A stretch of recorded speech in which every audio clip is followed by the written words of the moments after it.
everybody. Welcome. I'm Howie Howard from Mr. Furious Records, and today on Dat Fury Radio, the best music we heard in 2025, Part 2, with Rob Spectral. What's going on, Rob? Yo, what's shaking, Howie? Stoked to be back. Professional podcasting over here. I did not change my socks. And Royce Diamond. What's up, Royce? How we doing? I did change my socks. Excellent. Excellent. Rob changed one sock only. No. I only change socks once a week, and that is at the behest of someone who does not know me. So there's a smell test. By a stranger. Yeah. Because that's better. I live in New York. They're not afraid to tell you. Yeah. Oh, okay. Well, are you afraid to tell us about a couple of the best music picks that you heard this past year? I am not, and I feel like I need to own some responsibility for the first episode of the best picks of this year, because I did not include any hardcore punk. And so I'm going to drop my favorite hardcore punk track of the year, which of course is Pintglass by Pintglass off the album Pintglass. Incredible find. Yeah. This is a band called Pintglass. They're from Guildford Town in the UK. Everybody works a construction job and does heroic amounts of cocaine every single day. And when they're not working construction pays nice. I don't think that's their main gig. is my sense. My sense is the videos are getting paid from another revenue stream, which they talk about at length in the songs. But the moment I heard the song, I was like, okay, this is ridiculous. This is kind of funny. And, I love comedy, aggressive music. I talked about Necrogoblicon last year. Like, I love super aggressive, like heavy hitting music that does not take itself too seriously. And this band definitely does that. But what makes the joke work is that it is excellent hardcore music. Like it is very good. Heavy. Yeah. It's heavy and brutal, and the riffs are terrific, and it's like well produced, and it sounds so good. And the two guys that are the frontmen, I have no idea. They're either musical savants that are responsible for the entire project, or they're like five guys behind them that are like much better at this stuff than they are. How the magic happens, I don't care. I know it is chemically induced, but beyond that, Pintglass is terrific, and they released a record this year that has a ton of great tracks. But the one that is the most important is the final one off the record Pintglass, which is called, just so we're clear, Pintglass by Pintglass off the album Pintglass. Off the album. That is actually the title. That is actually the title of the song. Which just came out in November. It just came out last month. This is good. Great. It is so good. I really enjoyed it. And if you're also into aggressive music, another big find for me this year, I saw them opening for another band. It's a band called Revocation. This is my metal record of the year. The song that you need to hear is Cronenberg. It's off of New Gods, New Masters. They have been a thrash metal band for a very long time. They kind of going more of a like doomish or death sound now. The thing, as soon as I heard the second song, and I show up at a show for the first opener all the time, like, because I don't know if it's going to be a good band or not. And if it's not a good band, I just go get a drink and just ignore them. But a lot of times it's a really good band. In this particular case, it was Revocation. It's really all this one songwriter. I think he's from Canada. And it is like, if you're into the kind of like dime bag, like groovy, like sound, he really has that deep pocket in the band, just brutal riffs.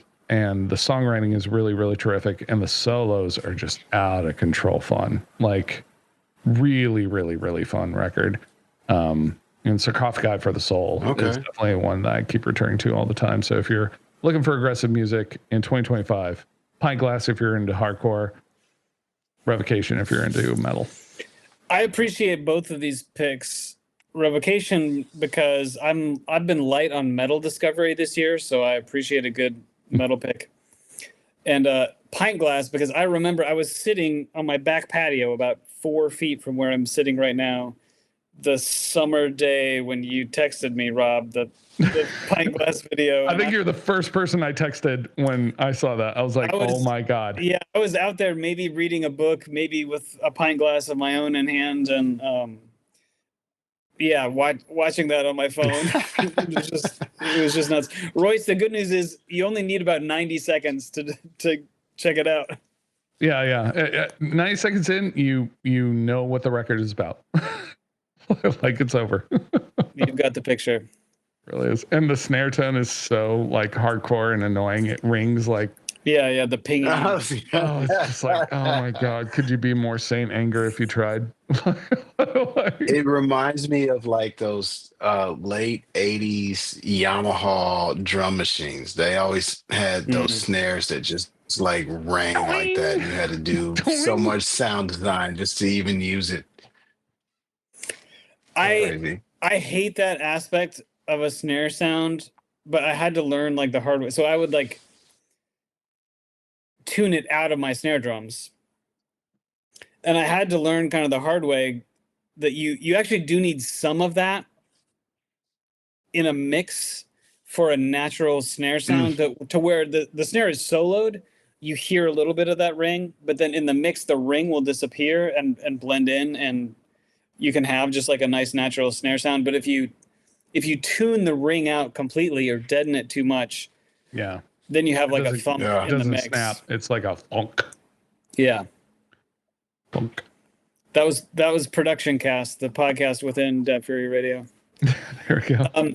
Royce, would you like to make another pick or two?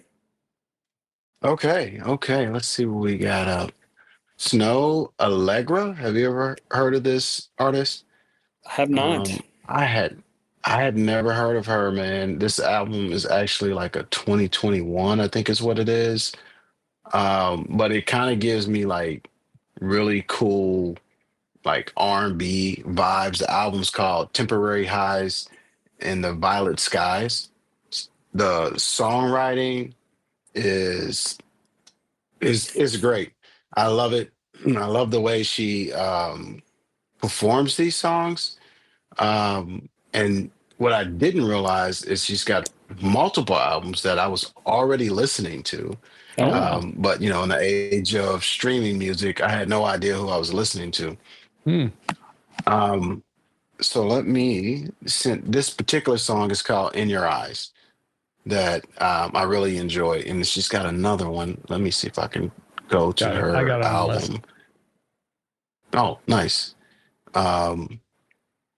But all of her stuff, and it's so drastically different, but it goes from like kind of like a Sade kind of feel with like really good lyricism, and then like kind of like a 90s R&B kind of hip hop kind of feel, but it uses all of this like current day hip hop shitty 808 kind of sounds, you know what I mean? But in a good way. But the record, this particular record, the Temporary Highs in the Violet Skies, is like a 2021 record. You could play that today, bro, and it sounds like it just came out moments ago, and it's great. It's a great album. And then my other one that I have here is Evo Taylor and Uru Inzu, I think is how you say it. The record's called Life Stories. I can send it to you, Rob, and I actually probably have to listen to it a little. Okay, perfect. Yep. The particular song that I'm talking about is called Victory. This is the second track off of Life Stories. Love it. You just need to listen to it. You've got a little bit of instrumentation of everything. You've got horns going. Let's see what else you got. You got it's like some really cool, again, the drum and bass relationship is what I'm always listening to. And Howie, this has significance for you because Ebo Taylor is a Ghanaian artist. I recognize the name, yeah. Yeah, who was active around the time that you were there. Did you? Okay. I don't think I have an Ebo Taylor tape, but yeah, that's a name that I recognize. Yeah, you definitely came back with a lot. And this is the one that a lot of tapes. He has to be on one of them. Sure. Probably, maybe as a feature, kind of. Yeah. This is the one that I was talking about. I mean, this came out the year I was born, right? And I'm 48 years old. Great record, great sound. 28 years old. The recording is amazing. I'm buying it. So those are two really good picks, and like I feel like drastically different on the spectrum, but like really good vibes, man. Really good vibes. And if you just want to get up and move around, this victory track will do that for you. I challenge you to sit still and listen to this record. I'm into it. I think I think what we're learning from this whole experience, Royce, is you definitely need to come up and stay with me and go to the Afropunk Festival one year in New York, because if you're experiencing a lot of this, like the sound of this music, it would be great to have you and the girl come and visit, and we could go to that festival, because this is definitely a sound where I feel that's a place where you will likely encounter it frequently. It's good stuff. Oh man, absolutely. You know the best part about that, Rob? What's that? I've never been to New York. Hey, there we go. Let's get that done. You'll be here before Howie has. I've been to New York once. Okay. Well, since I've been here, pal. That's true. On your way to Africa? Oh, no. Yeah, if you count that, I've been to New York 3 times. No, I left out of DC once, so 2 times. Yeah, it's faster to get to Accra from DC than it is from New York. But. Indeed. Well, with the group's permission, I might take a double. Let's do it. And cover all my local artists and friends in one go. Let's see what you got. We're talking about Lawrence artists. Lawrence and Connected and Midwest. Yeah. Well, Kansas, all Kansas, I think. Kansas, we'll get there. And I want to digress slightly and just say, like, I do feel somewhat conflicted about putting my friends' records into tiers and not putting everyone into the top tier. And part of what I'm doing with that is thinking about, I have a limited amount of listeners' time and attention. And so that is part of what I'm thinking about. And so it's not... Howie, we love you. Give us the picks, my man. Fine. Okay, you get it. Fine. Here we go. Love you. Here we go. Hit us.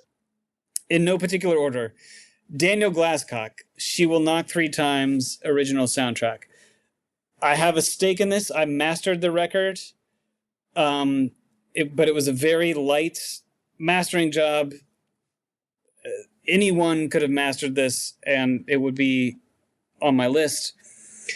Daniel, with some friends, created just an incredible love letter to the Italian giallo film genre. Really? Wow. Okay. Wrote just an kind of unfathomable amount of hooks and song sections, and I mean the soundtrack. This is a soundtrack to an imaginary film. And there's a long and grand tradition of albums that do that, but I mean it's like 20 tracks. The tracks have many sections and movements, and it's like he wrote 2 albums worth of material and condensed it down into one album without losing anything.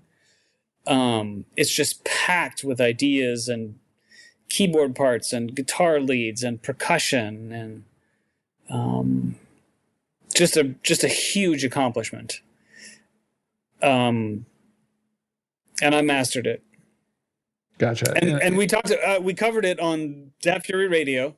And if you want to hear the story of the mastering, you can refer back to those episodes. I'll link to them. Moving on quick. Comment, and subscribe. You can also find it on the Cal Valley Jukebox in its entirety. Oh, nice. Moving on, since I have so many, REM State Harmonia version 2024.08.26, which is how Michael denotes his, he does like version control on his pieces. And this is, if you've never listened to REM State before, and Michael does ambient music with lots of field recordings and noise and effects. This is the entry point. So he's done this amazing kind of like mid to late career. I mean, I hope REM State goes on for a long time, but he's been making music as REM State for a long time, and just getting a clearer and clearer idea of what this project is to him. And this is just a remarkable condensation of all the things he's done into one like very approachable package. I mean, it is like a 40-minute ambient album, but it's beautiful. It's immersive. It's great functional. If you like some ambient music or some sounds, you know, city sounds, rain sounds, nature sounds to work or meditate or study to, this is great for that. But it is also a great listening experience on its own. Is REM State the artist or the record? REM State is the artist. Okay. The record is Harmonia. It may only be on his Bandcamp. There may not be a Spotify for it. Yeah, this particular record, Harmonia, is only available on Bandcamp, but we will include a link in the description below. There you go. And you can stream it free there. Or, of course, we encourage you to purchase it if you enjoy it. Mm-hmm. Another artist you will find on Spotify, but also encourage you to go to his Bandcamp. It's got to be Stik Figa. And he's on the list twice. He put out 2 incredible records this year. Yo, really? Oh, I missed this. Really? Starting with Small Fortune, which is another one produced, another fruit of his very successful partnership, primarily with DJ Sean P., who did most, if not all, the beats on that one. Just Stik gets better and better at, I'll just say, speaking his truth. And Small Fortune has more of the wisdom we've come to know him for as his career has matured.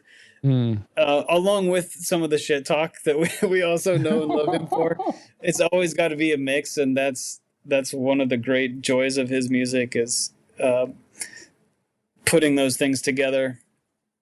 And he also released Jewell Avenue John 3, which is more of a mixtape style mini LP, lower, I don't want to say like lower stakes, but just a more casual Stik release that is equally valuable to my ears, and I love it equally as much as the more. It's kind of the same thing, Rob, that we sort of talked about with Aesop Rock. But in this case, I did choose to put both Stik's albums in my absolute top tier. Well, and the Jewell Avenue John, which I don't know if he's from Philadelphia, but John is definitely a reference to like a thing. Yeah, but this would be his third of those, which are would definitely fit in that tradition. I don't know. In this case, Stik's from Topeka, and I believe Jewell Avenue is the street he grew up on, and John is his real name. Oh, gotcha. Okay. Cool. Yeah, John in the Philadelphia context is JAWN, but right. This would be the third, the first of which was, the second was released in 23, and the first was released a couple of years before. So yeah, definitely a recurring theme. And that's something that I wish rock and roll had a little more of a tradition of. Like, I just feel like with hip hop, we get all the creative output of the artist, and they're very clear about like, this is the main expression, but for the hardcore people, like, here's how I got there. And I just wish we had a way of doing that. We get these demos records, but they only happen after like 30 years and they're kind of shitty. So yeah, do you think it's something different with the, hopefully Royce will join back and can comment on this, but do you think it's something different about the production process? I mean, it has to be part of it, right? Doesn't lend itself to. Well, also like for every hip hop hit that I've ever heard, there's like 5 or 6 different cuts of it. And almost always with like all my favorite hip hop hits, like the one that's on Spotify is not the one I remember. Like, and so I'll play it and I'll be like, this is not the MP3 I have. Like, and the MP3 I have is like the one I love. Mm-hmm. So it does feel like it's probably part of that production process that maybe is not a part of. Because I mean, how many times have you and I made a rock and roll record and we're like, oh, well, you know, when we have an idea that doesn't work, we just leave it. Like it's just gone. We won't like touch it again. It never becomes a full song. And so the artifact is kind of, you know, just unfulfilling, I guess is the way to put it. Maybe a way to think, maybe the curve that goes from idea to finished production, maybe the slope is just a little steeper at the first part of that curve for a hip hop production, where that's a good way of putting it. Yeah. You got a beat and you got a verse, and it's not like polished up and finished, but it sounds a little bit closer to a finished product than a rock song that's a little slower to start. Until you totally. Or, you know, maybe the flow is better developed than the beat or something like that. And, you know, maybe the flow, because it's raw, is something that you gravitate to more in the prototypical version than you do in the, you know, final product. Whereas with a rock song, like it's either done or it's not done. Yeah. You know? Well, let me round out my local picks with hit me. Suzannah Johannes's Kansas City Hans Bronze Boulevard. Now, Suzannah, I'm hoping to have about this statement I already love. I'm hoping to have Suzannah on the show. We actually had it booked at one point, and Hanz, who is her real guitarist, got sick, and we have not been able to reschedule. But I will be trying to get Suzannah back on the show. This record can seem unassuming at first, and if you're not listening carefully, could slide right by as just another nice indie rock record. Mm-hmm. The real gem here, and this is unusual for me, I'm picking it because of the lyrics. I mean, the musicianship is great, the songs are great, but it's the lyrics that really elevate this. And Suzannah has such a disarmingly direct lyrical style. And it varies throughout the songs as she tells different stories, and you kind of wonder how much is autobiography and how much is fiction, and I believe it's a blend kind of, but it's the unique and frank and direct lyrical style that really make this something special. It should be available on Spotify, I think. No, we got it. It. Royce is out. He said, okay. I'm sorry, fellas. I don't know if my device is the weather in the universe. Rob really wanted to take you on the offer to come to a festival in New York. But let's finish this one out, bud. Beautiful. Let's do it. Yeah. Let's. What else we got? What else we got from local scene? That was I did it. That was my double up.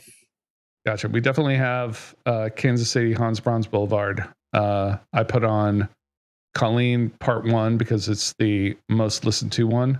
But Colleen I also Part 1 is Churchy great. Girl just because that's what I want to listen to. Cool.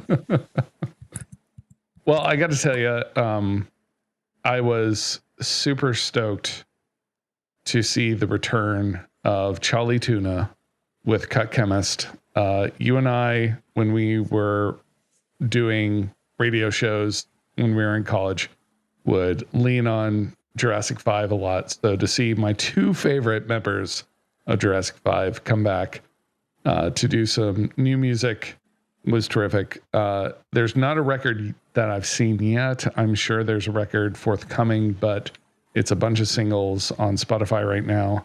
My favorite of which is Melt Like Plastic, which is a classic, just nothing but vinyl sampled, like old school hip hop track with one of my favorite MCs and my absolute favorite turntablist, Cut Chemist. And if you haven't heard it, Melt Like Plastic, it's on Spotify. It's also on the list. You should definitely check it out. Absolutely adored it. The verbal Herman Munster is still sick of phony mobsters controlling the dance floor. Huh? He is. He is the tuna fish from the Click 5 Dino. Like, they're just both so impossibly cool. Like, I just will never be that cool ever. Yeah, I would love to know how Cut Chemist does his drums, because they do sound just sampled from vinyl, but they sound so huge. They do sound but they're huge. gated, but they don't sound like artificial. Like, it's a very natural sound, but it's inflated and hyped up. It's everything all at once, and I'd love to know how he does it. The guy, God, I have no idea.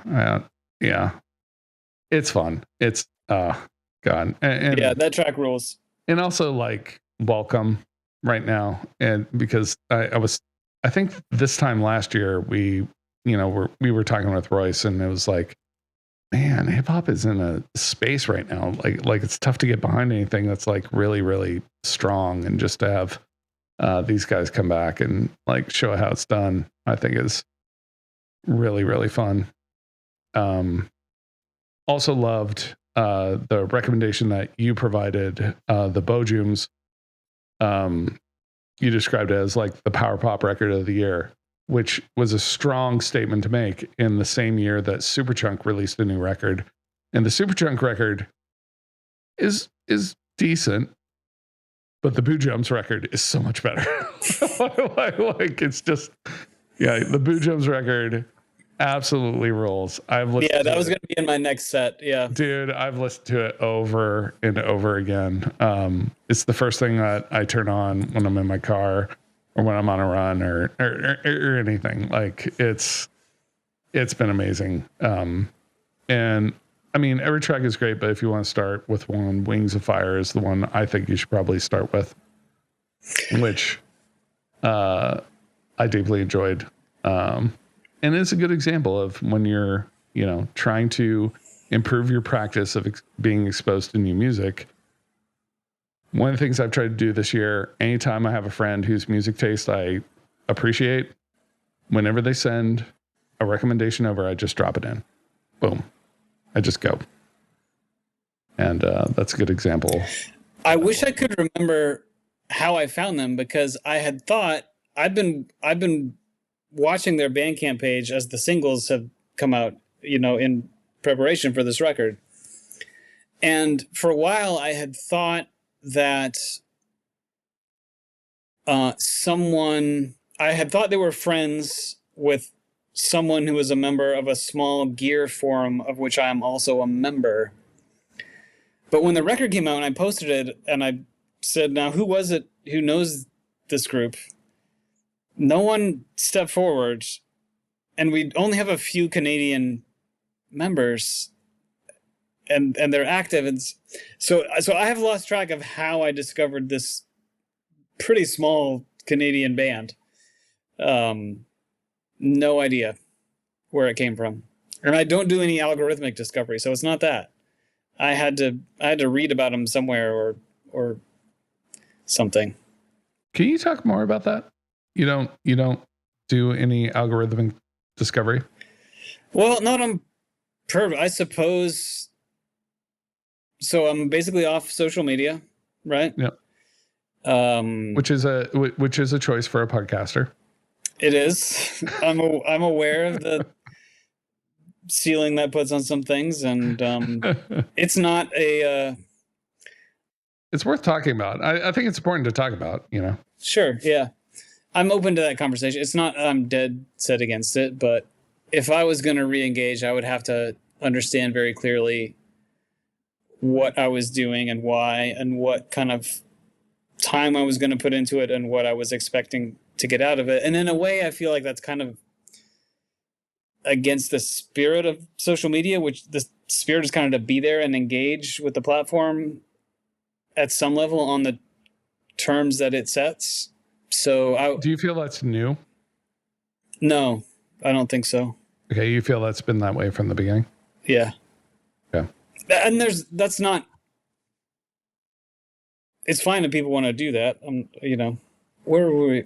Similar. Oh, so my lack of, so on YouTube, I do watch a fair amount of YouTube, but I go to my subscriptions, and populate my watch later, and then I watch my watch later.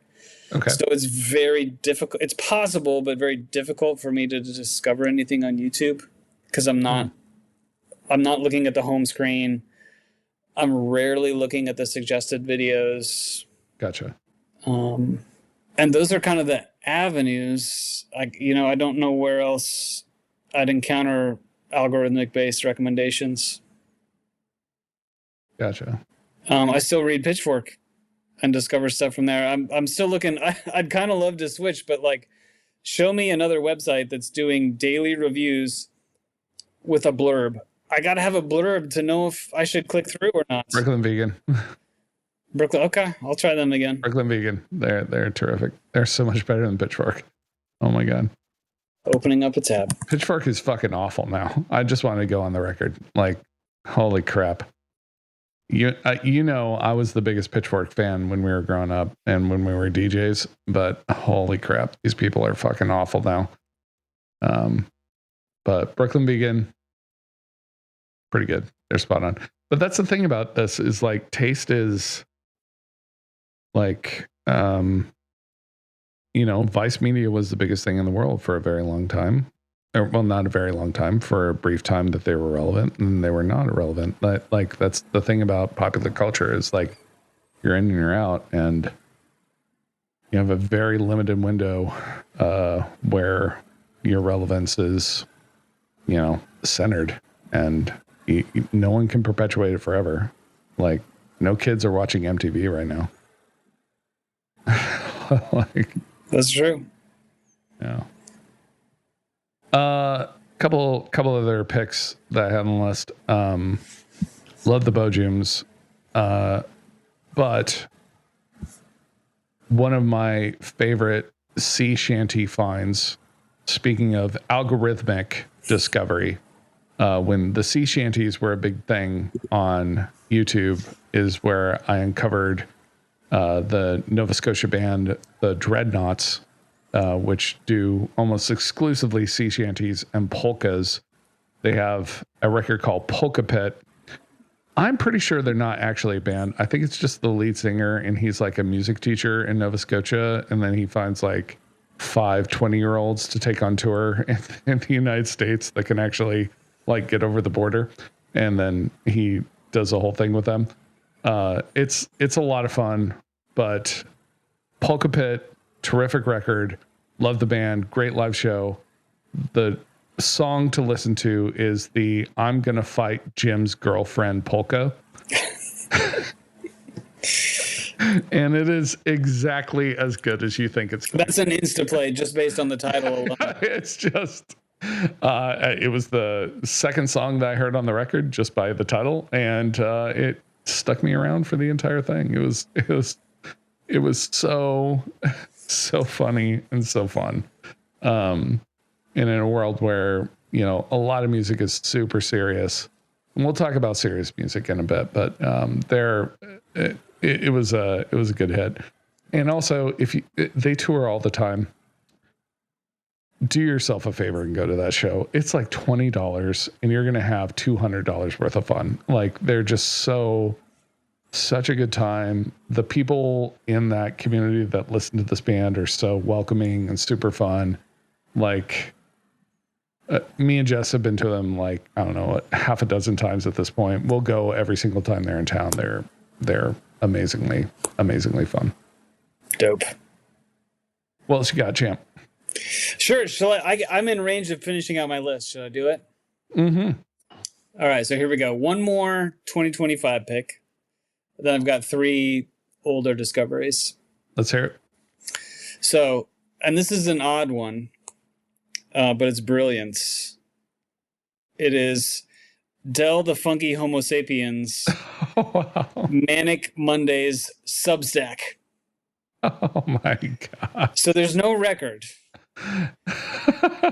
What there is, going back to 2024, is Del and his friends gathering at Del's actual house every Monday and banging out a couple tracks along with whatever substances they're in the mood for. So it's most weeks is 2 songs. One is publicly available. One you got to subscribe for free to the free Substack, which I highly recommend. Mm-hmm. So I've been going through the catalog pretty thoroughly and compiling everything and breaking it into 40-minute chunks in iTunes. And so I've heard almost half of it at this point. Oh my God. Wow. But considering it's getting on toward 200 songs, that's an admirable effort, I feel like. Also, some weeks there's like a beat tape, which can be an album length on its own of just instrumentals. Oh my God. So it's a huge amount of content. And if I've been thinking about if I can, I'm not going to commit to doing this, but I've been thinking about if I could repackage just a little bit of it somehow and make a link or something. I'll try and think of a way in my written list to indicate some like a date range or something of an entry point, because it's a lot. But you can also just jump on right now and start working backwards. Not everyone is a completist the way I am, but there's so many gems. It's so fun, and I love Del, and his cast of characters is exactly as delightful as you'd hope they would be. And it's just like barbecue wraps week in and week out. And it's just amazing to hear him just be super casual and do this stuff. Yeah. Del the Funky Homo Sapien was the last Substack that I would hear recommended at a year-end list. Because right? The only thing I'm hearing is Ryan Lizza right now, and hard pass. Manik Mondaze, Manikmondaze. Yeah, I'm sure it's terrific. You can find it in the link in the description below. What else we got? So here's the older stuff that I discovered this year. After seeing Dessa live for the first time this summer, it reinvigorated her 2023 record, Bury the Lead, for me, which I had kind of gotten hung up on one particular lyric. It's in the first track, and it's kind of a science fiction, climate fiction song. Yeah, Hurricane Party. And go ahead and use that one for the playlist. But the line in the chorus, this is so weird. This is just a my brain thing. But the line in the chorus, "Live girls dance, dead men float." Mm-hmm. In 2023, I just heard it as like live girls, semicolon, dance, like an instruction. Live girls, you dance. Dead men, semicolon, you float. And that just, the English of it felt wrong to me and kind of soured me on the whole record. And again, this is entirely in my brain. That's not the intention. I've come around. The record is great. That song is great. But it just took seeing her and to perform that lyric in a different context to pull me back around, revisit that record. And now it stands equally with her other records in my opinion. Wow. Different story. Also this summer, in an afternoon of wonderful cosmic receptiveness, Drew played for me Spectral Fields 1 and 2 from Jason Simon of Dead Meadow. So this is his kind of solo, more psychedelic, almost like a raga. These long pieces that are just basically a meditation on one chord.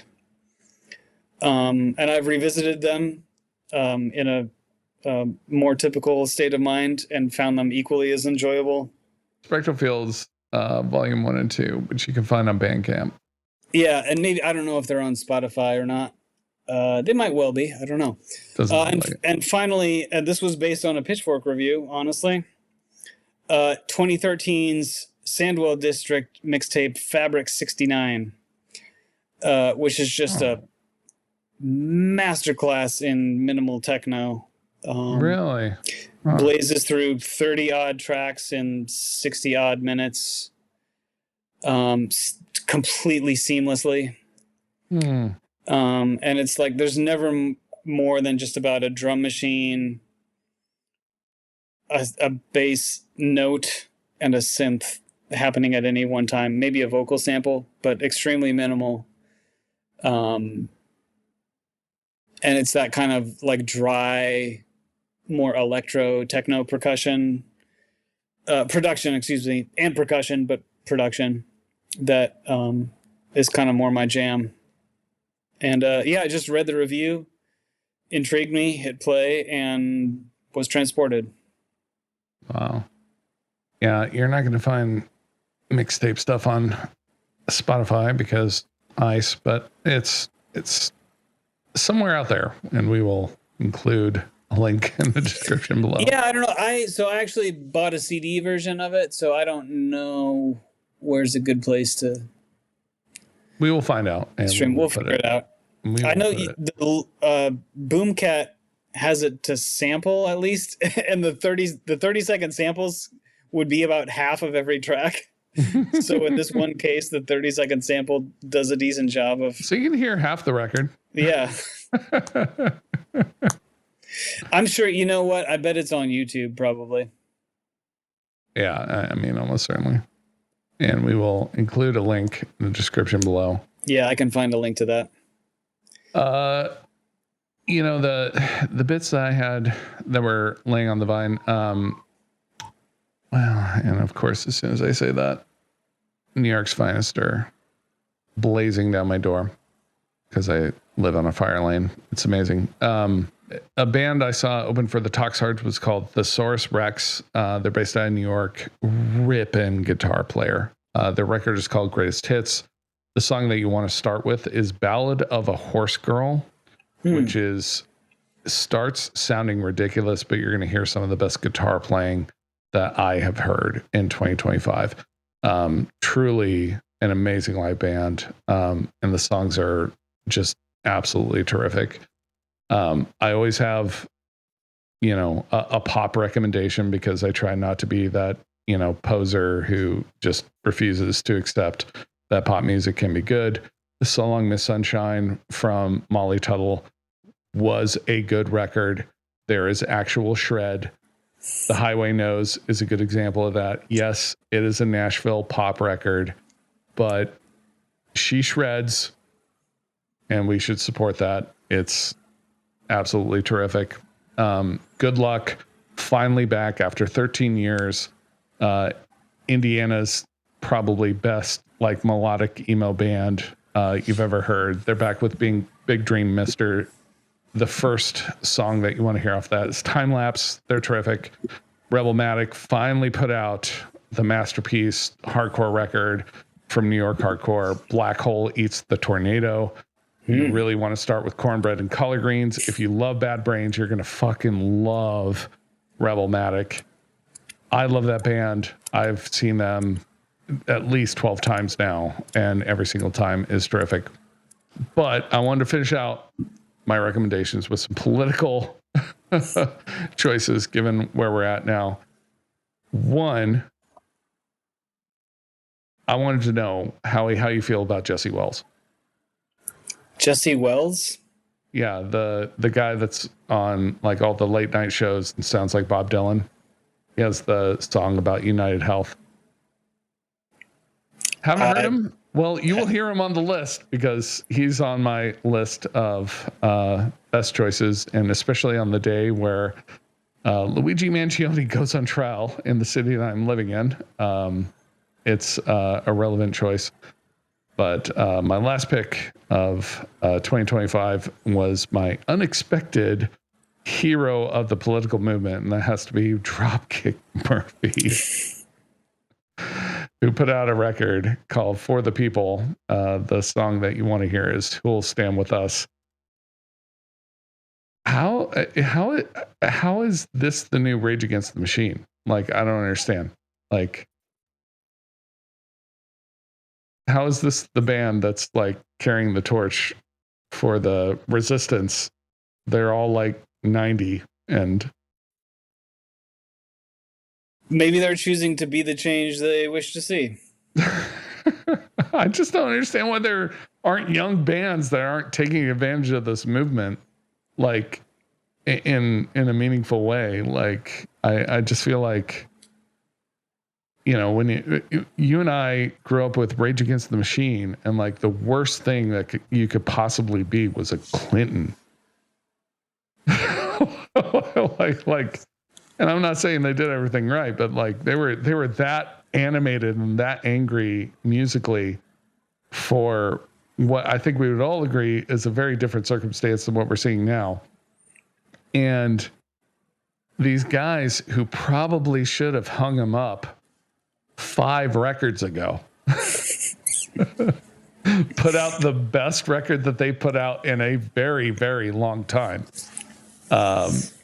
in direct response to the political climate that we're in. And I think that deserves some recognition. Like this record rules. Like, it's actually good. It's really, really good. Like, Killigan's put out a great single this year. Can't Eat the Rich.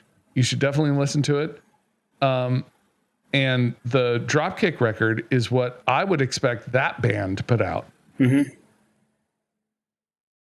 And they put out like 12 songs of that message. And, you know, when I went and saw them at Pier 17, they were they were apoplectic, screaming about the fucking ice with the masks and the whole thing. Like they were like meeting the political moment in a way that I just don't think any other band is doing. Like Turnstile is not doing this shit. Haywire's not doing this shit.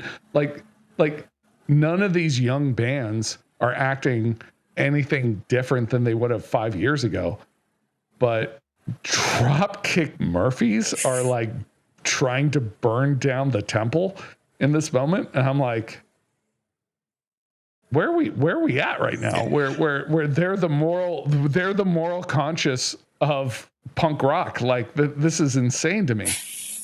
I'm really glad you brought this up, and I think this is a different episode because I haven't thought enough about it. I think what you're saying and observing is very true. Yeah, I think the answer has something to do with the internet, but I'm not in a simplistic. There's layers to that, right? I'm not just straight up blaming the internet. We had the internet in the Bush years, and we were on the internet in the Bush years. We were on the internet. And I were there. Like, and you know, they're not the only band that's putting out political records. There are other bands like Bad Cop are putting out political records. Like, there are other bands. If you teleported us in from 2003, we'd expect a lot more. We'd expect a lot more noise. No. You know, who's like? There's no American Idiot right now. There's no System of a Down right now. There's no like Bulls on Parade right now. Like we don't. The only fucking band that is doing this is the last band you would expect doing this. Like, I just don't understand how we ended up in this place where Ken Casey is the only guy left standing. and actually addressing the political climate that we're in. Right. At that level of popularity, obviously we can find political music, great political music if we look, but that's not the question you're asking. Great example. Rebelmatic is a great example of that. Yeah. So political agitation is not popular in youth spaces the way it was maybe when we were youth. And that's an episode. Wow. or something for us to talk about Probably in more depth than we have. But I think that is an important question. Yeah. It seems to me like if I was trying to grab on a thread that would take me to the moon, and I was in a band like Turnstile or Haywire or Geese or any of these bands that are like big in rock and roll right now, like that would be the first thing I would grab. Right. The lane seems open. But they are not. They're not. That is a conscious artistic decision. And I'm not casting shade. I'm more like, we're asking why. No, as you know, you and I at this point, we're lifelong musicologists. Like we want to understand the music more than we want to judge it. I would love to double click on that. Maybe that's the segue to the next episode. Maybe we're far enough. I don't know what the next episode will be off the top of my head. It might be Approach again. I'm sure you will have a number of amazing guests, and then we will double click on this in 2026. Indeed. Rob, thank you for sharing your music picks and being on the Best Music episode with me. Thanks to Royce for joining. Sorry for Royce's technical troubles, and thank you, listener, for making it through this edit with us, which will be an interesting edit, but we will get it done. We will get it out. The list is good.